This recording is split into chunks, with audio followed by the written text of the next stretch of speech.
Hello friends. आज का topic है India will be made by Indians. Okay. अब ये इसका मतलब क्या है?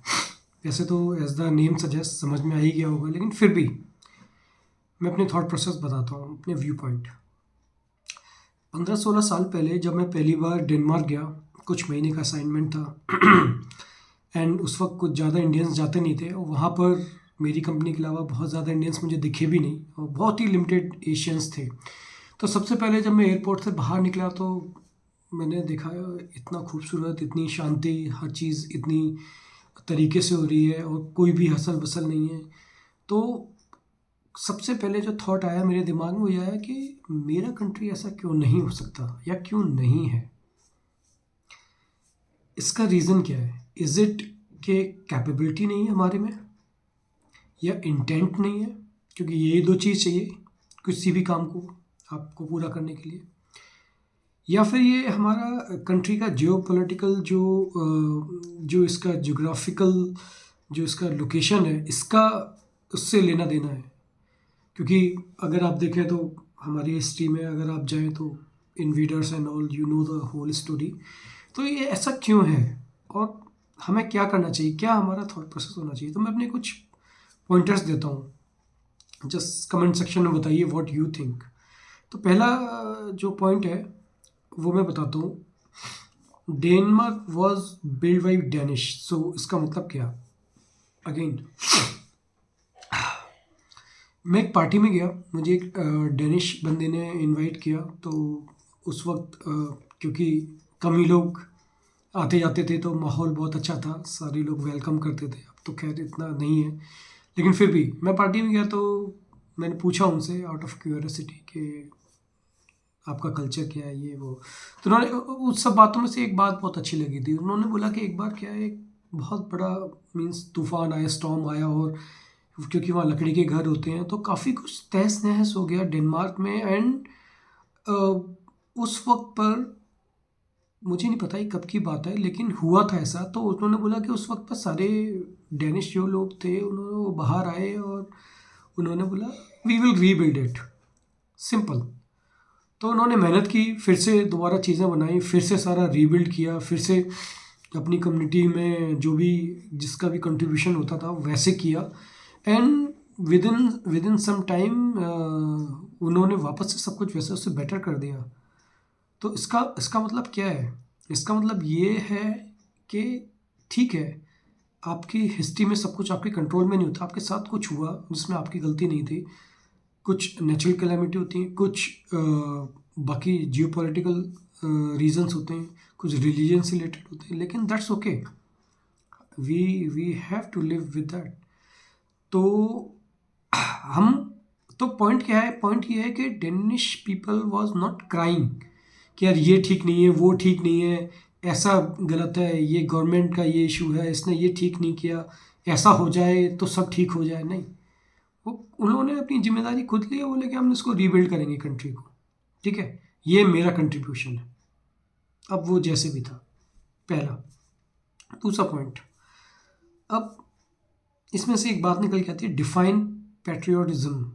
कि भाई इसकी परिभाषा क्या है, कि कैसे हम ये बोल सकते हैं कि ठीक है मुझे अपने देश से प्यार है और मैं ये करना चाहता हूँ, मैं पैट्रियट हूँ। तो क्या कोई आर्म फोर्सेस में है, पब्लिक सर्विसेज में है, वो ही कंट्रीब्यूट कर सकता है? आई थिंक कोई नई बात नहीं है। नहीं, ऐसा नहीं है। ये आर्म फोर्सेस, पब्लिक सर्विसेज चलती ही टैक्स से हैं, चलती ही हम लोगों के पैसे से हैं, चलती ही उन लोगों से हैं जो टैक्स देते हैं, और चलती ही उनसे है कि जो सर्विसेज इंडिया देता है और इंडिया को पैसा आता है, और ये जो ट्रेड होता है उसी से ही है। तो ऐसा नहीं है, they are not revenue generating. तो हम सबके हाथ में आई थिंक ऐसा ऐसी एक चीज़ है जो हम लोग कर सकते हैं। वो क्या है कि सबसे पहले आप ही देखो अपनी लेवल पे।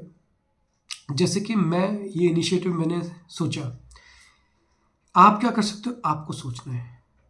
जैसे कि अब इतने 2-3 साल में बहुत सारी एनआरआई फैमिली हैं जिनको मैं इंडिया ला चुका हूँ, जिनको कंटिन्यूसली मैंने सपोर्ट किया, उनसे बात की, और जो हैप्पी हैं, जो खुश हैं, वो तो वहीं खुश हैं, वो तो मेरे तक आते ही नहीं, रीच आउट ही नहीं करते। जो डायलेमा में है, परेशान में है, डिसीजन नहीं ले पा रहे, प्लस उनका कोई हैंड होल्ड करने वाला नहीं है। मैंने उनको हैंड होल्ड किया तो वापस आए, तो एटलीस्ट वो पैसा भी साथ में लेके आए जो इस कंट्री की इकोनॉमी में बूस्ट करेगा।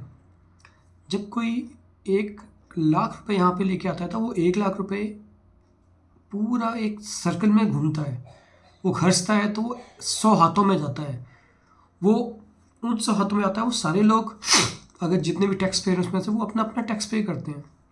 तो सोचिए अगर वो बंदे बेमन से, वो एनआरआई जो बेमन से वहाँ पे रह रहे थे, जो वहाँ पे सेटल नहीं होना चाहते थे, बट उन्हें कोई रास्ता नहीं दिख रहा था, तो अगर वो यहाँ पे आए तो इकोनॉमी हमारी इंडिया की बूस्ट हुई ना।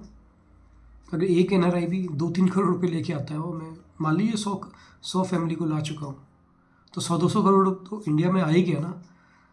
तो कहने को तो कुछ नहीं, एक खाली वीकेंड टाइम में एक इनिशिएटिव है, जब भी टाइम मिल जाए ठीक है, बट इसके पीछे मोटिव और इसके पीछे थॉट प्रोसेस क्या है आपको वो समझने की ज़रूरत है, राइट। इसलिए आपको देखना है कि आप कैसे इस चीज़ में कंट्रीब्यूट कर सकते हैं, ठीक। तो ये मेरा मानना है कि क्या हम डेवलप कंट्री बन सकते हैं? Yes we can, why not. If China can we can also. क्योंकि आप देखो तो वो सिचुएशंस उनकी भी हमारी काफ़ी कुछ सिमिलर है, तो हमारी तो ज़्यादा टफ है मैं मानता हूँ, लेकिन क्यों नहीं, बिल्कुल आई स्ट्रांगली बिलीव दैट। मैंने जो चेंजेस देखे मैं तो कभी सोच नहीं सकता था ये इंडिया में होगा, आज वो सब हो रहा है। हालांकि हुआ 30% 40% ही है, लेकिन वो हो रहा है, तो बिल्कुल। अब दूसरी बात, जो अगला पॉइंट है जो मुझे लगता है कि this is the right time to come back. अब वो कैसे?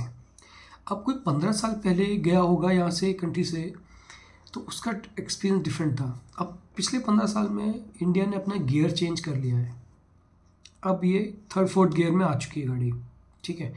अब इसमें क्या है कि जो यहाँ पे चेंजेस हो रहे हैं, जो यहाँ पर जो आप इन्वेस्ट करते हो, जो उसका रिटर्न आ रहा है, वो पहले कभी ऐसा नहीं था। चाहे आप प्रॉपर्टी देख लो, चाहे आप शेयर मार्केट देख लो, आप सारा रिसर्च करो, आपको वैसे भी एनालाइज मुझे लगता है कि वो इंडियंस से ज़्यादा अपडेटेड रहते हैं। जो इंडिया में रह रहे होते हैं उन्हें उतनी न्यूज़ नहीं पता होती है, जो एनालाइज को वहाँ बैठे बैठे सब पता होता है, सारे वीडियोज़ देख डालते हैं, सारी रिसर्च कर डालते हैं हर चीज़ पर।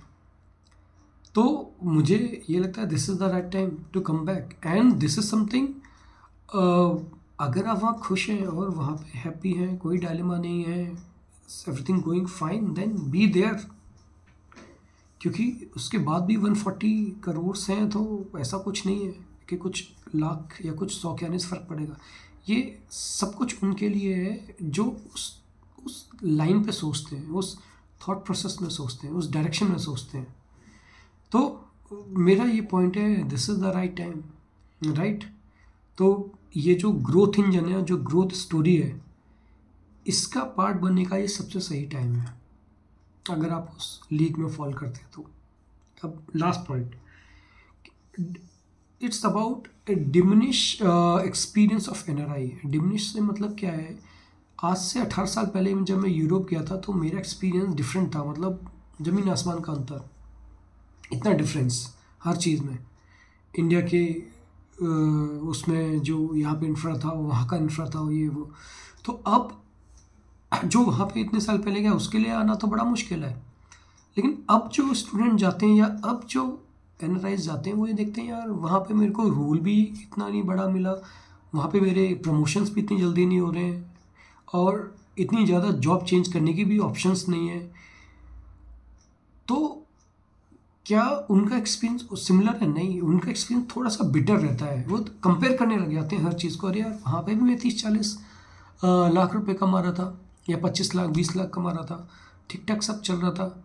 यहाँ पे आया हूँ तो यार सब कुछ ज़ीरो से स्टार्ट करके, और वो जो डिफरेंस है उतना तो है ही नहीं है, उतना तो मुझे घर में सारे काम करने पड़ जाते। तो वो एक्सपीरियंस जो है वो डिफरेंट, वो डिमिनिश होता जा रहा है। तो इसके प्रोन्स एंड कॉन्स दोनों हैं, हमको वो देखना है क्या हमारी कंट्री के हित में है, और आपके इंडिविजुअल हित में भी होना चाहिए। ऐसा नहीं है कि आप अपनी फैमिली के बारे में बाद में सोचें, सबसे पहले वही सोचना है। इट्स जस्ट दैट कि वो लाइन सिमिलर होनी चाहिए कि एक बार कंट्री, एक बार आपकी फैमिली सेटल हो गई, आपने अपने उस गोल को अचीव कर लिया, उसके बाद it's time to give it back. यही था मैसेज। Thank you.